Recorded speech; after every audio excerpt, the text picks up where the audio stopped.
ঋতুপৃতাকে স্টেজে আসার জন্য অনুরোধ করছি। সবাই একটা জোরে হাততালি। তার কারণ ঋতুপৃতা এবছর 98% পেয়ে আইএসডি 2024 ক্র্যাক করেছে এবং অক্সিলিয়াম বারাসত থেকে সায়েন্সে ও প্রথম হয়েছে।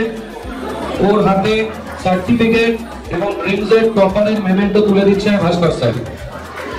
একটা জোরে হাততালি ঋতুপৃতার জন্য। সামনের বছর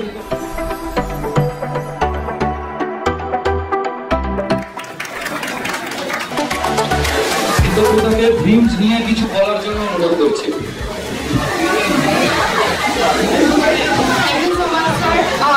আমি যখন ফার্স্ট এসেছি অ্যাডমিশন নিতে, আমার যেখানে আমি আগে পড়তে গেছি আমার খুব বেশি কোথাও একটা অ্যাডজাস্ট হয়নি। তা আমি ভেবেছিলাম যে এখানেও হয়তো তাই হবে, কিন্তু আস্তে আস্তে ক্লাস আমি করেছি। তারপর যেভাবে আমার এখানে প্রত্যেকটা সাবজেক্টেই sir, biology sir, chemistry sir, math sir, সবার কাছে যেভাবে আমার ক্লাসে মানে এত কনফিডেন্টলি আমার স্যারদের সাথে ম্যামের সাথে সব যে কোনো টপিককে ডিসকাস করতে পেরেছি।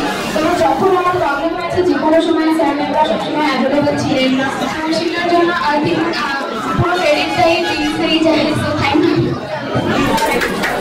অসংখ্য ধন্যবাদ ঋতুপৃতাকে।